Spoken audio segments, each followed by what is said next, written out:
Welcome to the Treasury Update podcast, presented by Strategic Treasurer, your source for interesting Treasury news, analysis, and insights in your car, at the gym, or wherever you decide to tune in. You're listening to the fifth episode of the six-part Leading Practices in Treasury podcast series. This series draws from the second ebook in the professional development series produced by Strategic Treasurer, a well-known treasury consulting firm, and CTM File, a trusted source of corporate treasury news. The ebook, also titled Leading Practices in Treasury, offers actionable insights and guidance into some of the most vital areas of the treasury function. We invite you to download the ebook or listen to the audiobook by visiting strategictreasurer.com. This podcast series highlights key themes from the ebook. In this fifth episode, we focus on two topics: compliance and leveraging networks. I'm Pushpendra Mehta, your host. Joining me today is Paul Galloway, Senior Director of Advisory Services at Strategic Treasurer. Paul, it's a pleasure to have you back. We appreciate you taking the time to offer your valuable insights. I always love doing this, Push. Thank you, Paul. Paul, Treasury is expected to wade through a continual stream of regulations that brings with it compliance risks and challenges. To start us off, is compliance really important to Treasury? Absolutely, it is. Regulations are put in place to mitigate systemic risks. Systemic risks are impacts to financial systems.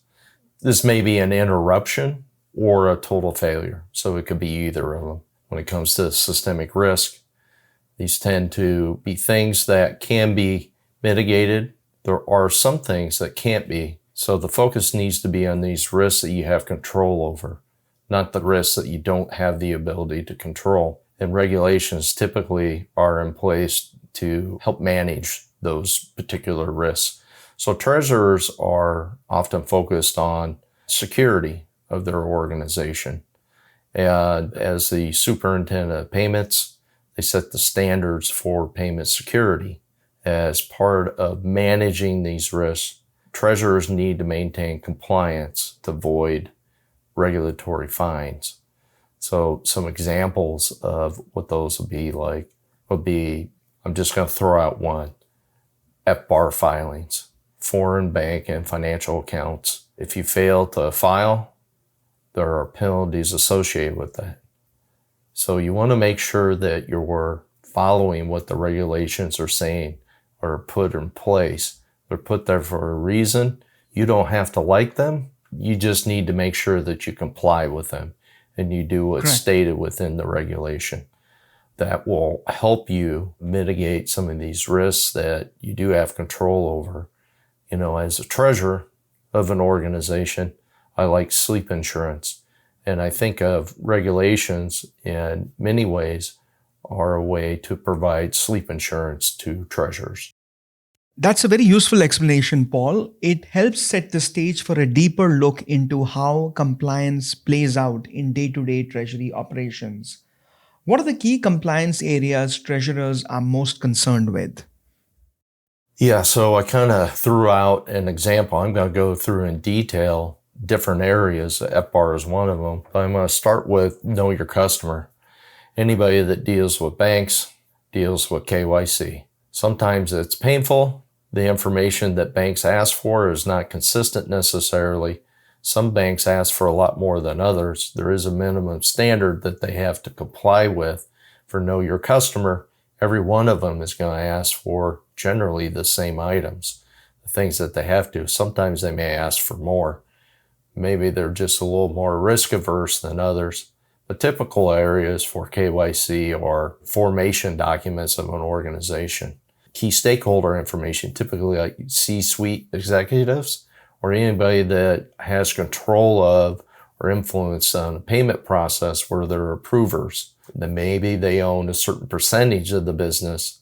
That gives them some level of control that needs to be known. That type of information needs to be provided to your bank that's requesting KYC. Corporate resolutions often are requested as well. Proof of business address, where the business is legally established. It may be, in some instances, a different location than where you actually are working for that company. And then sometimes they ask for financial documents. And so these are typical things that they ask for KYC. There could be additional items that are requested by your bank.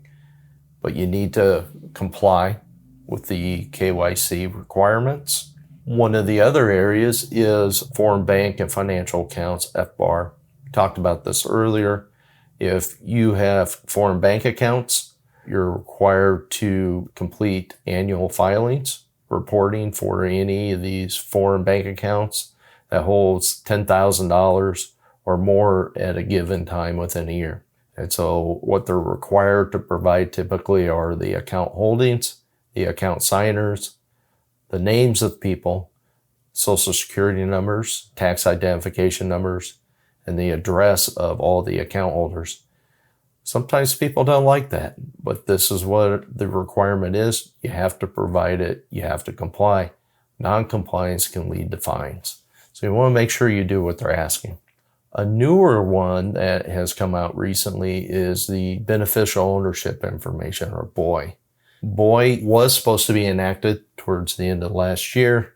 There was a delay, but I think right now it's in a voluntary status, but it will be something that is going to be a requirement for organizations. It requires them to provide data, not only data, but data and file paperwork for the organization and individuals that financially benefit from ownership in the company. Who owns it, who controls it. It typically focuses on creating more transparency. Reporting is managed by FinCEN, or Financial Crimes Enforcement Network. It requires the organization to provide beneficial ownership in terms of, one, the company, what the legal traded name is, the address, the tax identification number, the jurisdiction in which the company resides. And then for the owner's side, it requires the legal name of the person, the date of birth, the address, and valid identification number. And so BOI is something that's relatively new and something that organizations need to be aware of because it's new and you need to comply with this particular regulation. Another area I wanted to talk about was payment screening. And a lot of organizations are familiar with OFAC and sanctioning. Your banks do this quite often for you. Treasury aggregators can do this. So there are third parties that can help you with the screening. There are services that can also help you with screening. But what it's designed to do is to ensure that payments aren't going to criminals or terrorists. That's the real reason behind the OFAC and sanctions checks. Historically, there have been companies that have been heavily fined for not complying or just being negligent in terms of these checks, the screening part. So you want to make sure that you're in compliance here. You don't want to be fined. You don't want to be headline news. Hey, my organization just got dinged for not doing OFAC sanctions checks, and we had funds that went to criminals and terrorists. Nobody wants that. So you need to make sure you're doing your payment screening. Utilize your banks. Utilize third-party services as need be. If you have a treasury aggregator, like I said, oftentimes they also can do that for you. Another area is security and controls. So payment networks help reduce the risk of fraud because it requires everybody that participates in the network to meet certain security requirements. An example of that is the SWIFT Customer Security Program, or CSP. SWIFT has a program that requires participants in the SWIFT network to comply with these specific security, payment security requirements. So that is one area. Another area that companies often touch would be around card payments. So PCI DSS tied to credit cards and the retention of customer information by an organization. So it requires security measures that the company needs to comply with. There is an annual compliance check that an organization has to do. There's different levels depending on whether the information is stored on your company's server where other information is stored, or if that's completely separate and segregated from anything else and is not tied to an outside network of any kind, meaning it can't be accessed by the internet or anything else. Oftentimes you find companies that will have just like a dedicated server that's all it does, or they hire third-party services to manage that for them so that they don't have to worry about it. The burden of PCI DSS can be quite substantial if you're saving customer data and information on a server that's utilized by other areas within the company. So this is something you really want to keep an eye on. Well, Paul, thank you for breaking that down so well. In order to effectively carry out compliance activities and stay updated on changes in the regulatory environment, it's important to assign clear responsibilities. Paul, what does compliance responsibility look like in practice? Yeah, so think about it from the individual perspective. Your people within the organization that are tied to the payment process and need to understand what their duties are. They need to comply with any existing regulatory requirements in how you effectuate transactions, save information, document what is being done, and that you're complying with the regulations, you're doing what regulations require you to do. They also need to be able to track new and potential regulatory changes. It's constantly changing over time. New regulations are introduced. Older regulations are abandoned or enhanced. So you need to be up to date on what is going on from a regulatory standpoint. You need to monitor whether the company is meeting the requirements by the regulatory body. Do they have the existing policies, controls, risks, processes, and standards that help them comply? Your people need to understand what those are. And if they don't have them, they should have them in place.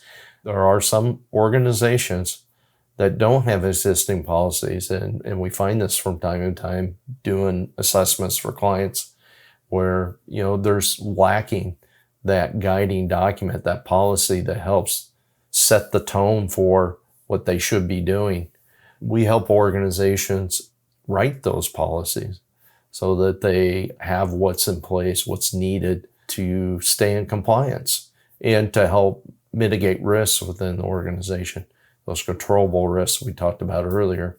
Also, you need to make sure that you report on any violations, that it's documented. And if violation happens, that it's communicated to everyone that's tied to the payment process, and that you work with your person or people within the company that have fallen short from a regulatory compliance standpoint, help educate them, get them up to speed so it doesn't happen again. You also want to prevent duplications. You don't want to do the same thing more than once. It's inefficient to do that. If it's being done in one place, it shouldn't be done somewhere else. Oftentimes, what happens within organizations, if they're not speaking to each other, they tend to be doing something in one spot and the same thing in another. Neither one of them is aware that the other is doing it. And the whole time they're in compliance, but they're two different areas that are doing it, and they may be doing it differently. And so you want to make sure that you're not duplicating and that you have one area that's handling that. Going through this process to establish clear responsibilities not only prevents that duplication, but also enables separation of risk ownership so that the risks are residing with the right party within the organization to effectively manage it. So, Paul, once responsibilities are defined, maintaining alignment and oversight becomes crucial. In this context, are regular compliance meetings important? If so, what should be addressed? Yeah, regular compliance meetings are important. So they should hold them at least quarterly or no less than semi-annually. Individuals within an organization that have compliance responsibilities have to report on them. They need to establish what their progress is, need to share new information or concerns that come up. These meetings serve as a platform so you can address any compliance issues make sure that people clearly understand what needs to be done, why it needs to be done, and what the ramifications of not doing it are, because it does have an impact to the company. And if you help them understand why it needs to be done, you'll get better buy-in. This platform also allows you to increase the understanding. You can also gather feedback from people. You can find a way perhaps to monitor, manage some of the compliance of these regulations through feedback with the people in your organization. They might be able to say, hey, I think I know a way that we can do this where it's not all manual, that some of this is automated. You can probably have some parts are automated, some are going to have to be manual checks. It's just part of compliance. It's the way it works. You have documentation to complete and fill out. It's manual. At least typically it is. Some things can be online, but a lot of times there's forms that you're completing. It also gets your leadership to feel comfortable and to commit to what needs to be done within the organization to be compliant. So going through these regular meetings, I think, is a crucial part or aspect to ensuring that the company is meeting what regulatory or governing bodies are saying you should be doing and keeping the company in compliance, avoiding fines, and mitigating risks. Paul, you made some great points. Compliance is an increasingly complex and diverse area of business activity, and it should be intentionally managed.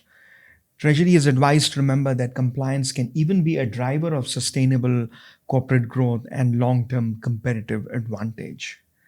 Let's now shift our discussion from compliance to leveraging networks. Treasurers use networks to access their domestic, regional, or global cash balance information in a centralized, reliable, and secure manner. They also access networks for investment, debt, and hedge-related information. Paul, what factors impact the benefit of a network? Well, typically they think of it in terms of reach and functionality in terms of impacts. Leveraging networks can bring significant benefits to an organization. Two factors that typically impact the benefits are reach, which you can think of in terms of the number and type of participants on the network, and functionality, what participants can use the network for, what it does. Both are needed and need to be considered when assessing the value of a network and what it brings to your organization. So understanding reach, functionality, needs helps you understand and evaluate and ensure that you're getting the best for your company. Ensuring that you get the best for your company. That's well articulated, Paul. I completely agree.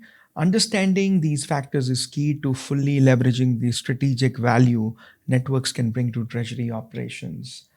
Paul, networks are an essential requirement for corporate treasurers to achieve visibility and resiliency of their financial processes and information.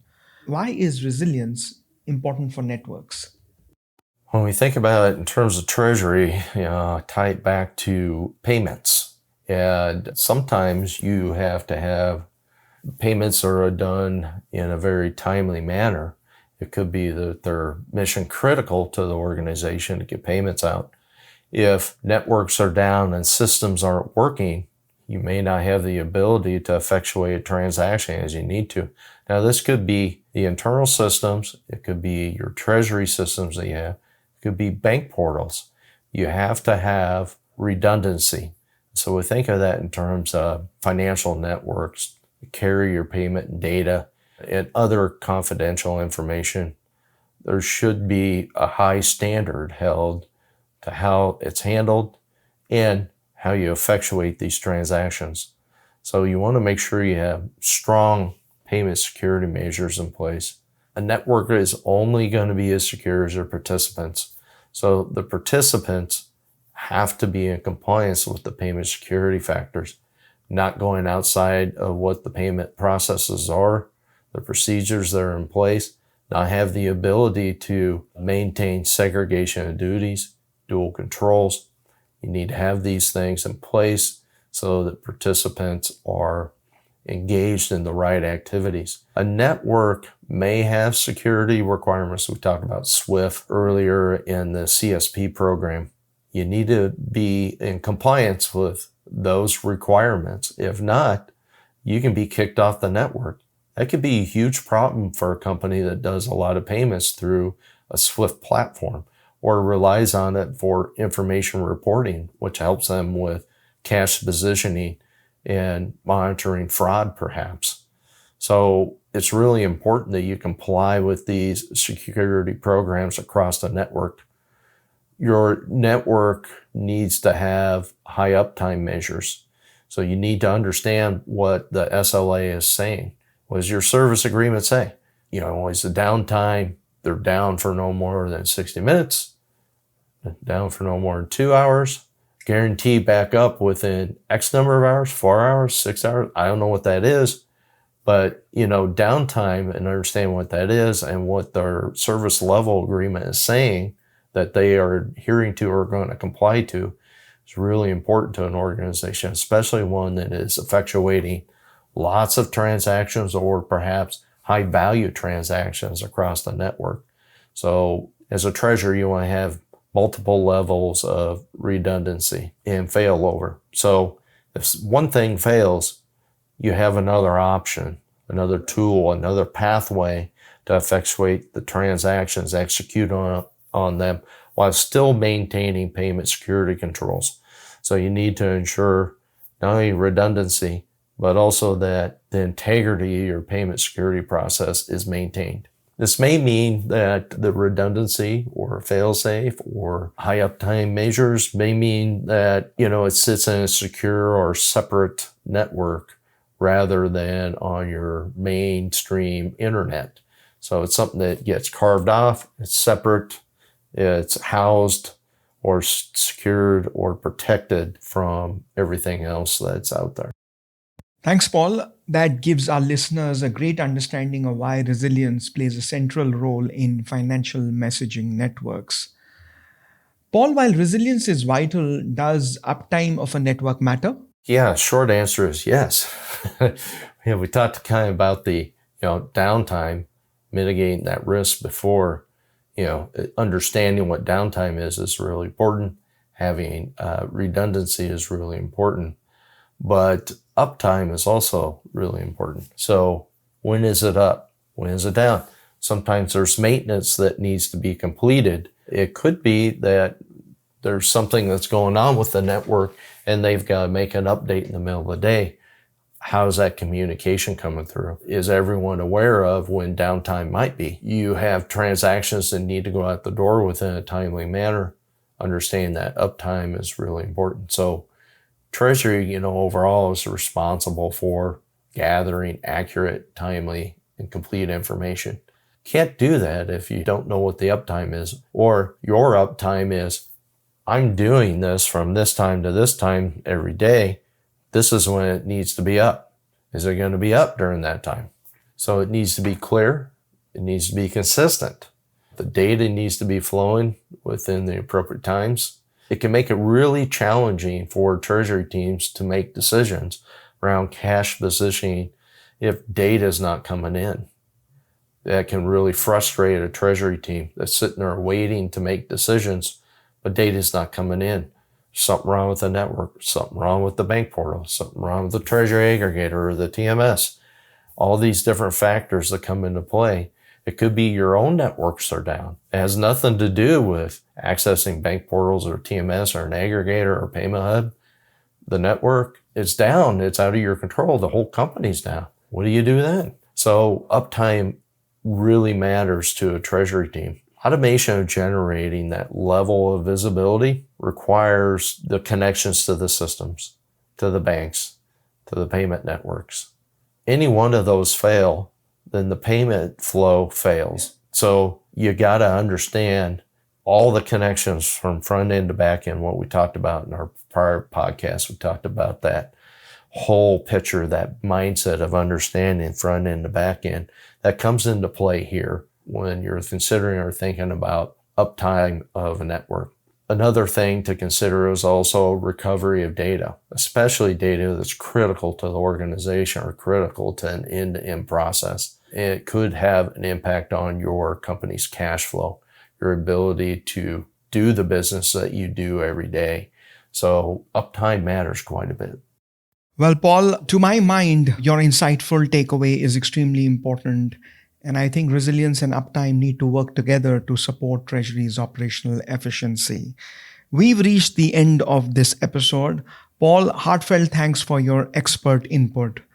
To our audience, thank you for tuning in. If you found value in today's discussion, be sure to subscribe and share this episode with your colleagues. We'll be back soon with more Treasury-focused conversations. Until then, keep growing and moving forward. Thank you and have a wonderful week.